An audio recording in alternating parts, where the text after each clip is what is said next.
ఎక్కడి నుంచి వస్తున్నది, ఎందుకు వస్తున్నది, ఎవల లాభం కోసం, ఎవల కోసం ఇది చేస్తున్నారు అని భారత ప్రభుత్వాన్ని ప్రశ్నించిన ఒకే ఒక్క ముఖ్యమంత్రి ఆనాడు పదవిలో ఉండి కేసీఆర్ మాత్రమే. గుర్తుమంత్రి అన్న మాట్లాడిండా, దయచేసి మీరు గుర్తు తెచ్చుకోవాలని చెప్పి కూడా నేను కోరుతా ఉన్నాను. ఇంకొక మాట కూడా నేను మీకు విజ్ఞప్తి చేస్తా ఉన్నాను. మనం వద్దంటే కూడా 2 కోల్ బ్లాక్లు మనకు చెప్పకుండా వాళ్ళు వేలం వేసింది. కానీ తట్టెడు మట్టి కూడా కేసీఆర్ ఉన్న నల్ల అక్కడ తీయనీయలే, తట్టెడు మట్టి కూడా తీయనీయలే, ఉల్టా బెదిరించినాం.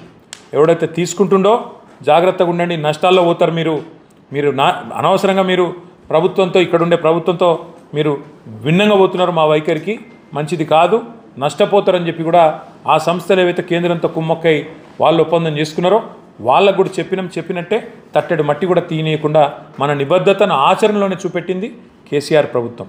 ఇంకొక మాట కూడా ఈరోజు కాదు, ఈ 2021 సంవత్సరంలోనే మొదటిసారి ఆక్షన్ అని చెప్పి ఆగమాగం చేస్తుంటే ఆ రోజే కేసీఆర్ గారు ఒక స్పష్టమైన ఉత్తరం రాసినారు. డిసెంబర్ 8, 2021 ఏమని రాసినారు?